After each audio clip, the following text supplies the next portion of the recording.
I literally have grown men using profanity, hanging up on me, and it's all like brokenness, right? So it's just like being prepared to, okay, this person is going through something. I think in sales in general, we as believers in that space have to be okay with not getting a deal. The surgeon that I had, he's Jewish, Dr. Robert Cameron at UCLA, one of the top lung surgeons in the country. He comes in and he pulls up my CT scan and he said, "This is your CT scan a couple days ago. Do you see all this infection in your lung?" And I was like, "Yeah." He was like, "Okay, well, I'm not sure how to describe this, but when I went to open you up, it was completely gone."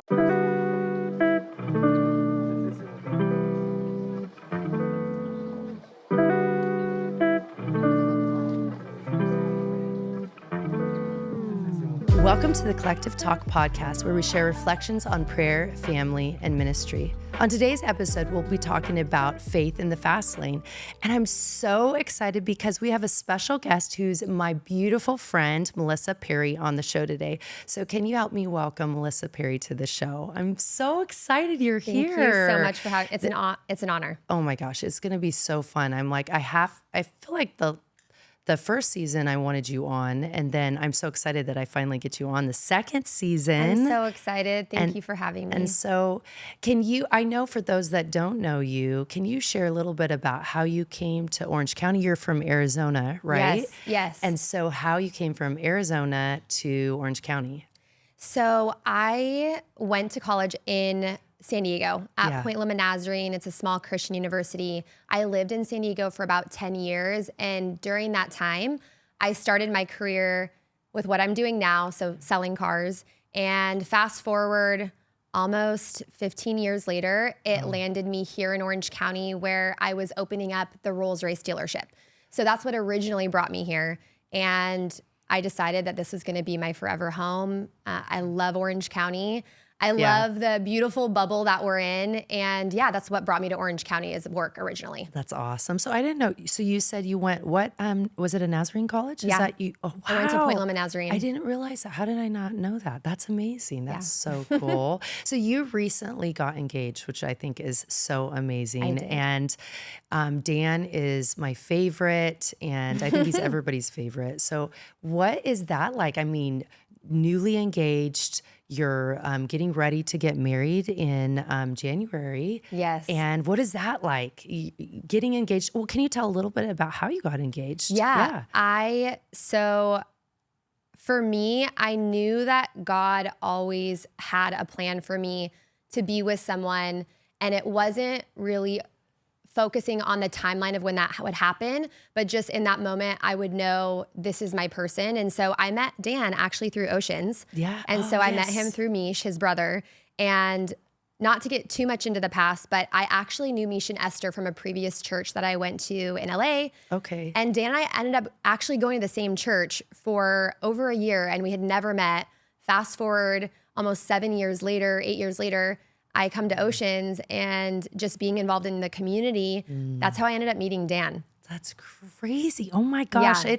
That's so cool how God works like that. So you guys knew each other from that other church, but then you came to Oceans, and then you guys were, and you met him through Mish. So she goes to our church, and so does Dan. And so they're the cutest couple ever. You have to follow her on her Instagram. I just love following her.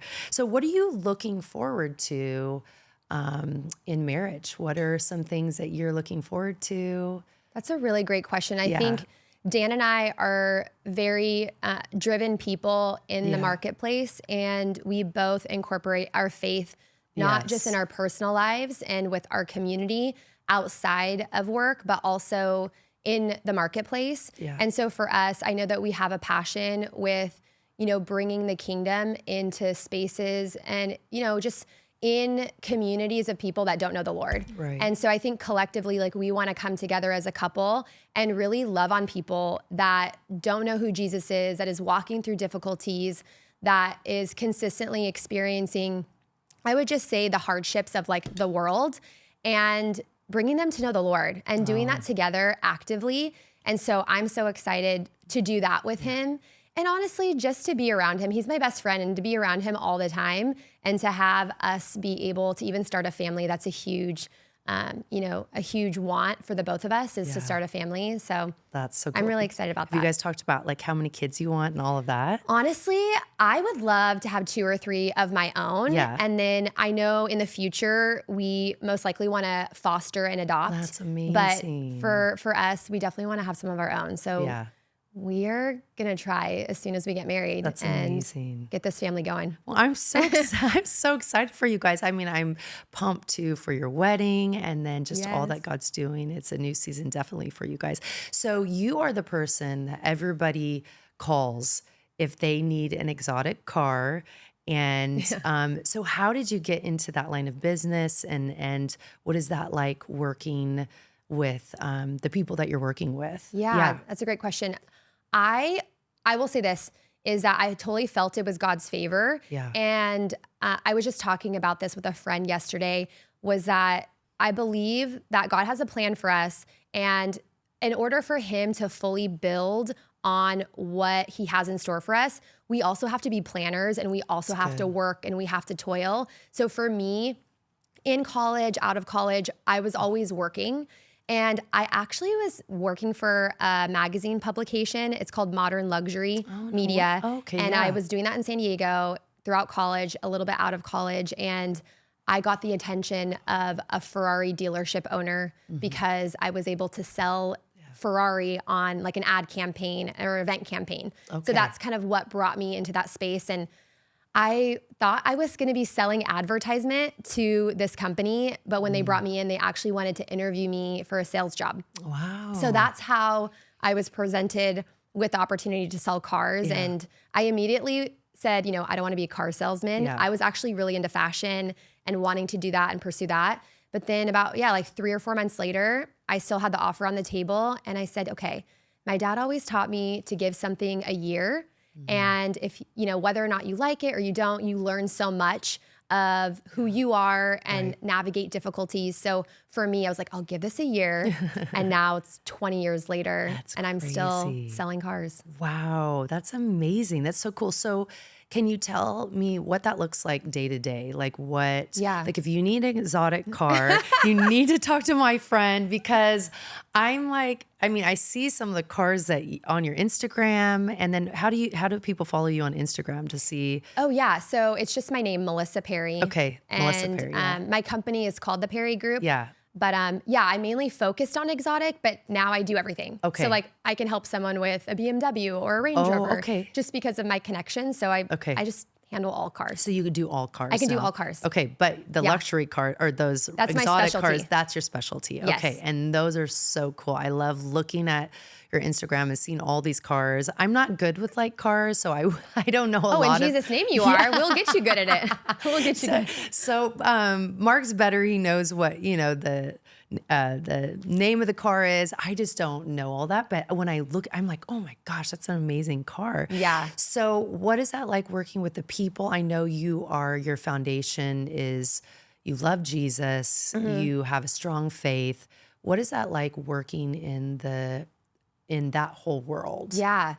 I would say is, as far as like my day is concerned, I'm always preparing and equipping myself with the armor of God because I deal with some of the most powerful people in the country, in the world, some of, the top 1% of individuals that have the excess money and can get whatever they want and are constantly wanting more. And I think a lot of people don't know the process of how I work. And there's so many different steps in even just selling one car to someone.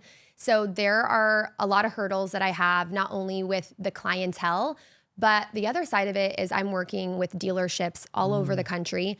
And a lot of non-believers are in this space. A lot of people that are, just going to a job every day. They don't feel like they have a purpose. They don't know Jesus. Yeah. And so it's really sad to see a lot of people that I work with on both sides are trying to fill a void with the wrong things. So just being prepared to take on, someone having a bad day, getting hung up on. I literally have grown men using profanity, hanging up on me, and it's all like brokenness, right? Yeah. So it's just like being prepared to, okay, this person is going through something and, with testimony and like what I've had to walk through, I think God really equipped me in the last 10 years to be able to take on difficult conversations and just have composure, have grace, and to love on people, even if they don't know how to love back properly, if that makes sense. Yes. And you're so good at that. Like you're Thank like you. the most caring person. I mean, I remember when I first started to get to know you, I just feel like you have such a compassionate heart Thank for you. people and even for the elderly too. I do. Like you do. I love It's the like, elderly. my gosh. And just how your heart is just so massive for people. And that's what I love about you. And just to see you thrive in the calling that God has for you. And that's what I love the most about you. But you can, it just comes out of you when you talk to people and you truly care for people. And so that's what I love the most about you. So Thank you. yes. I love you. So walk me through a day in the life of Melissa Perry. What is that like? So something important to me is my morning routine. Yeah. And aside from selling, I'm also doing coaching. Okay. And something that I've learned I've had a business coach, for over 10 years of my career and just learning. I'm constantly wanting to learn, open to learning. I don't know everything, but the one thing that every person that I've ever worked with coaching wise is the morning routine. So for me, like working out, I have to work out. I have to connect with the Lord. So that's reading my Bible, that's journaling. I'm actively have worship on throughout the day because what's great about my job is I can work from my office, I can work from home. And really it's time blocking is essential for me. So I have a set time block schedule of things I'm focusing on in the morning, which is like following up with clients, following up with deals. And then like for hours, at a time, I'm prospecting, I'm calling new people. I'm going out to get business. And I think that's something that's helped me be successful in my career is I'm never waiting for business to come to me. And it's kind of how I look at it with like favor from the Lord or just even blessings or whatever that may be. I'm always actively, working towards that for God to be able to, I guess, finalize that for me or bless me with that. That's so cool. So working in this space, like what would you say, I know obviously we talked about your faith a little bit and that's your foundation. How is that working with the clients that you work with? Like you said, you got hung up on the phone at one point. Many times. Many times. Yes. There's, how do you live out your faith in, even with your clientele and the people that you're working with? What does that look like when, your faith is so prominent in your life? How do you live that out? Yeah, I think in sales in general, we as believers in that space have to be okay with not getting a deal, with losing a deal when you're not sacrificing your beliefs or your ethics in order to make money. That's good. And so for me, in a perfect example, I was doing a deal earlier this week on a Ferrari. I had a client send me a car that he wanted. I actually happened to know the car. I was a part of wholesaling it. Long story short, a dealer now had the car that he wanted, which I knew. And the deal was done. It was ready to go. And I remember him asking me questions about the history of the car. And it reminded me that the car had previous damage on it. And this dealer wasn't divulging that to him. I would have got paid on the deal, but I knew in that moment, no, I need to give him all the information, even if it's risking the deal, which it did. But for me, I want to be able to go to sleep at night knowing that I'm honest. I am, I have ethics and morals, because that's the impression that someone is going to leave with, whether or not they do a deal with me, is like, what seed am I planting? Even just from how I carry myself, conversations, or even deals falling through. Like, I'm never going to put money ahead of like God and my faith. That's so powerful. And I think that so many people, even like Mark and I have met so many Christians, like that are in the business space, and their ethics and their integrity is not good, which is shocking.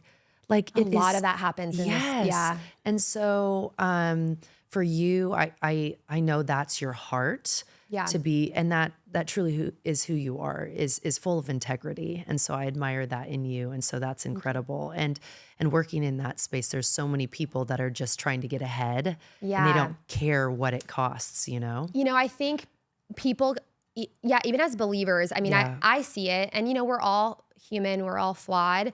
I think that is so, like, especially with going to Oceans, is we're constantly connected. It's Holy Spirit driven. There's so many different avenues for us to be connected to God, whether it's through a small group, Tuesday, Thursday morning prayer. And I think that is what's going to separate us as believers, to be able to take on those situations that we get put in. Money is something that has a hold on a lot of people. Yes. And we have to actively have God in every step of that, because we can make a mistake and, choose that over our integrity. But I've learned over the years, it's not, money is not worth any of that. Like money doesn't matter. It comes and goes, and it doesn't leave with us when we leave here. Right. That's so true. I mean, we're all leaving this life with none of the things that we worked for, or none of that stuff is going with us to heaven. And so that's such a great perspective, Melissa. So you have been at our church for, has it been 2 years? Yes. That's crazy. Yeah. So 2 years. And how do you think your relationship with Jesus has grown since coming to Oceans? Oh my goodness. I would always say it's like forever changing. Like I'm trying to grow closer and closer with him all the time, every day. But I'm a completely different person. And I think I really was able to understand what surrender was and what it meant to fear the Lord, and like fear being away from him, and fear not having him a part of every aspect of my life. And it just changed my perspective. And it really has grown to a place where I'm excited. I'm excited for what God has for me, and not expectant. Like in the sense of like, I'm not expecting something from him. I'm not expecting him to give me favor in return for, my faith in him and walking with him. It's just that I have a peace that I just can't explain. Like nothing penetrates anymore. And like the stress and anxiety, it comes sometimes, but it doesn't affect me the way it used to when I didn't really know what it meant to like have him a part of every aspect of my life. So, and for me, I will say, like, growing up in my 20s and into my 30s in a very like money driven industry, it's always about the deal. It's always about the money. And it's always about, even the clients I deal with, it's always about the financial status. And so a lot of people are focused on their finances. So I'll be honest, like it always kind of had me on the edge of my seat of like, am I doing enough? Am I making enough? And now it's just like, I have everything, even if I have nothing. Oh, yeah. That's amazing. Oh my gosh. That's so incredible, Melissa. Well, it's so cool to see. And I remember the first moment that you came to Oceans, and just to see you now, I mean, just what God's done in your life. And it's just amazing to watch, like your obedience to God and what God's done through you and the people that you're impacting, and how just you're a pillar in our church. And so I'm so grateful. And I remember the first time going out with you, and to see you now is just incredible. But I know this might be personal, and you can answer this question or not, but I know that you have a miracle story, like with your health. Yeah. And do you mind sharing a little bit about your like story about what God healed you from and the miraculous way that he did? So I was supposed to be going to New York by myself. Unbeknownst to me, which now I felt like it was the Holy Spirit telling me, invite your mom. So 24 hours later, I invited my mom. We're on the plane. And about halfway into the flight, and no one is sitting around us. There's no one in front of us, no one behind us. And I'm in the window seat. And all of a sudden, I hear a man's voice. And it's a clear voice, very peaceful, but assertive. And he said, something is going to happen to you. And it alerted me. It freaked me out. Me freaking out, like hitting the back of my seat, woke up my mom. And as I'm going to tell her, hey, did you hear that? I passed out and I had a seizure. Oh my gosh. I've never had seizures before. So fast forward, what ended up happening, we do an emergency landing. We find a cyst in my lung that was literally the size of a grapefruit or not bigger. Oh, sorry. Size of a grapefruit or bigger. And it took about 90% of my lung capacity. And they said if I was still on the plane, which it looked like I was asleep after I had the seizure. So if my mom was not on the plane, they said that I would have went brain dead because I had no oxygen to my brain. And when I woke up on the plane, I was blind. I had no bodily function in the sense of like I was numb everywhere and I couldn't move. Wow. So my mom being on that flight and me hearing that voice and that which woke her up saved my life. Wow. So we now knew that I needed a lung surgery. And we land in Chicago and we're having to decide, okay, are we going to do this surgery here or not? We opted to take a 3-day train ride back to Orange County. Wow. And I think we're like on there for a day. We're sitting with these women, talking with them like we're talking now. And I hear the voice again. And the voice said to me so clearly, he said, get off the train right now and ask for a map. And it was as if a man leaned over into my ear and spoke. It was audible. It was clear. And I knew that voice because that's the voice I heard on the plane. Wow. So in that moment, I mean, we're in the middle of nowhere. And I told my mom, I'm like, we need to get off this train. Can we find a map? And sure enough, the hospital in Chicago put us on the wrong train going back to Orange County. So we were actually going through the Colorado Rockies or about to, which is technically the same cabin pressure as a plane. So it was a 911 emergency. Fast forward, we ended up in Albuquerque, New Mexico. We got let off the train in the middle of nowhere, ended up in Albuquerque where I ended up having emergency lung surgery. I was in the hospital there for almost 2 months because of how my lung was. I had so much space now in my lung. And when you have a collapsed lung, you can't breathe. Yeah. And so that's essentially what I was dealing with. And fast forward, I came back to Orange County and had about a 2.5 year journey where I was fighting for my life. I unfortunately ended up having a collapsed lung when I came back. Another God moment is when you have surgeries like that, you have to go in constantly to get checked on CT scans. And so I did. And the surgeon at the time said, okay, if there's anything wrong with your lung, we'll let you know immediately. If you don't hear from me by Friday, it's like a Wednesday. If you don't hear from me by Friday, you're healing fine. So Friday comes, no phone call. And my mom, it was the first weekend by myself since recovering. And that night, the same voice again says to me, don't lie down, sit up, sleep sitting up. So all weekend I'm sitting up, which I was kind of used to in the hospital, but I just knew something was not right. And sure enough, Monday morning, the surgeon's calling me at 5 a.m. My phone, I woke up to 7 phone calls. Oh my goodness. And the first thing he says to me is, don't freak out. And so I'm sitting there and I don't want to freak out because of my lung surgery and I'm by myself. Yeah. And he said, you need to call 911. You have a collapsed lung and you need to come to the hospital. So he never ended up checking my scan the week before. Way. So the Lord literally spared my life 3 times. Oh my goodness. And I have had the ability to hear his voice audibly.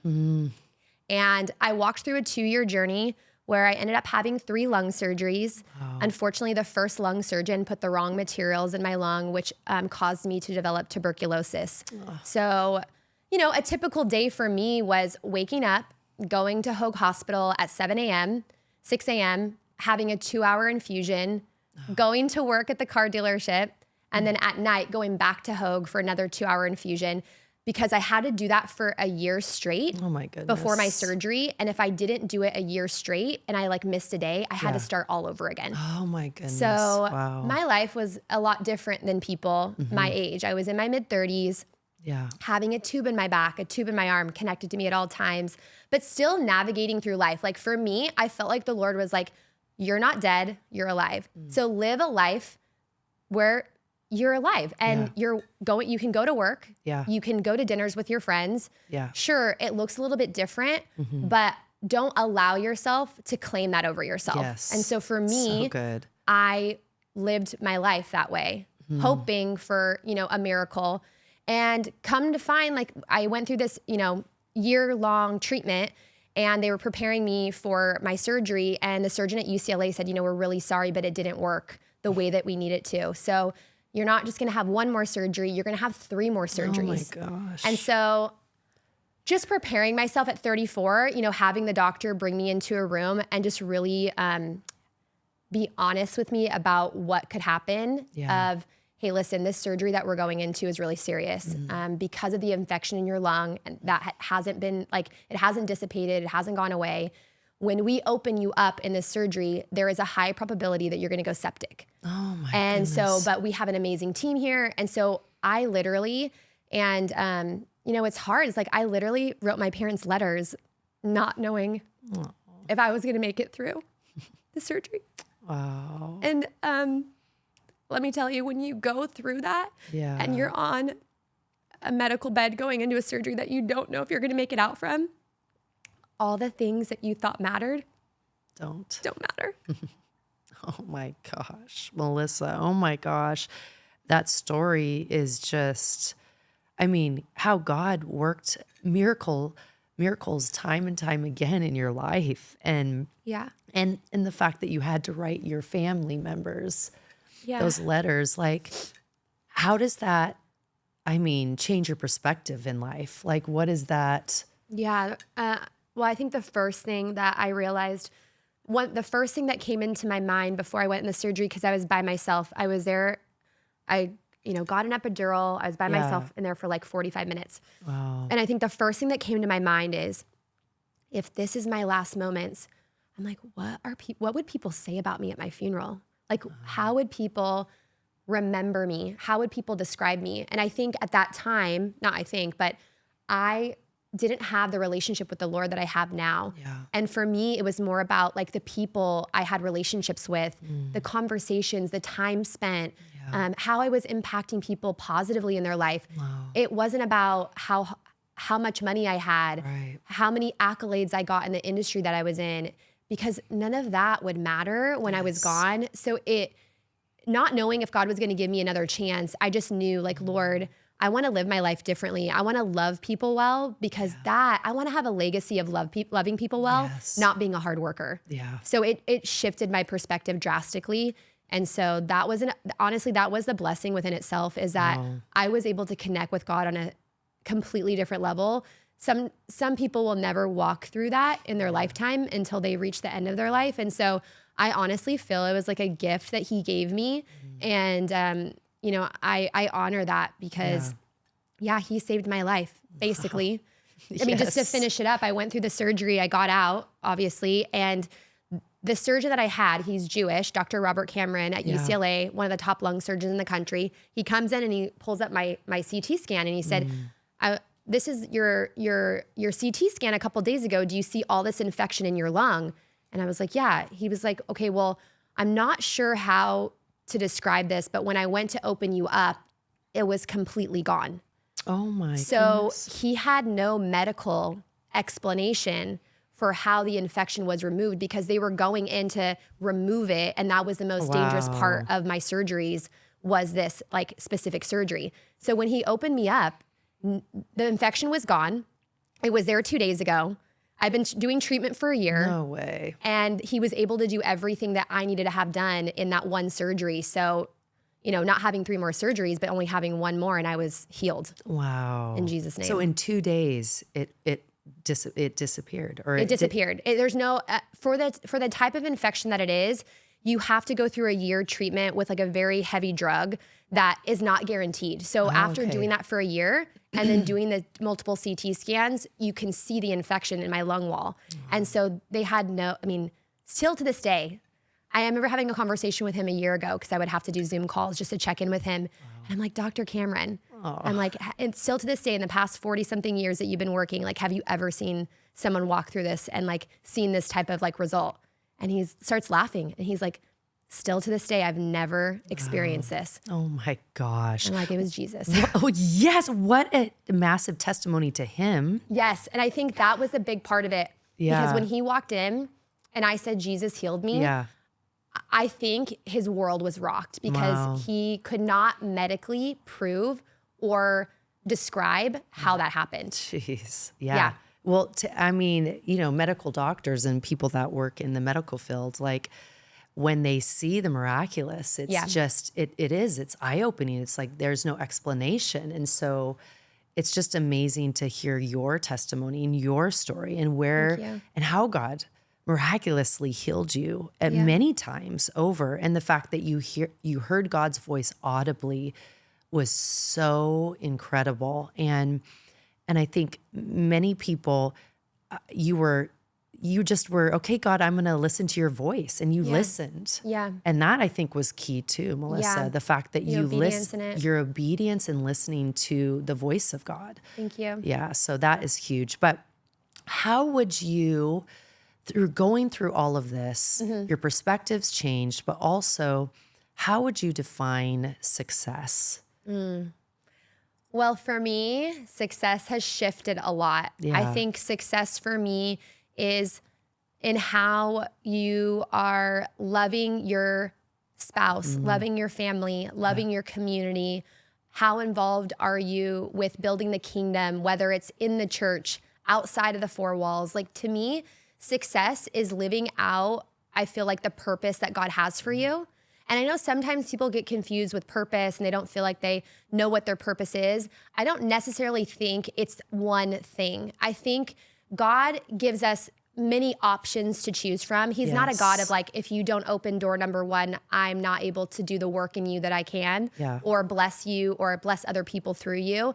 I think it's like the activation of being able to step into something and honoring that, so and to step into something and to treat it the way that Jesus would, or to treat that person the way Jesus would. I think sometimes in our culture, we're so driven by your gift and like, are you living out your purpose? And do you know, and if you don't know your purpose, you're not getting far in life. And I think that's a misconception. I think that when we spend time with God and he wants you to live a life of honoring him and honoring others, we can do that in so many ways. And I think that's what it boils down to. Success is living a life of honoring God by honoring others. It's so good, so powerful. And it's so true. I think many people, they have this idyllic view of like, okay, for many young adults, I feel like when talking to them, they're like, I don't know my purpose. Like you said, I don't know what, my calling is. And truly, if you understand what you just said,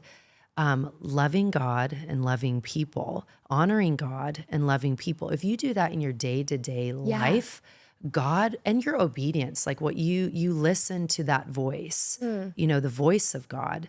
And I think obedience is a key to that as well. Like take action, if God tells you to go love that person and then you go love that person, or you go out and you love a homeless person and then it turns into a homeless ministry or whatever it is, just take that first step. Absolutely. Of honoring God, but also honoring and loving people, but take that obedient step. And I think that that's key is you never know. I always say this, you never know what's on the other side of your obedience. 100%. Yeah. No, that's so good. Yeah. And I think that sometimes that I've seen believers, what they do is, I do believe it's good to like sit and wait for God's wisdom when we're trying to navigate decisions or certain things.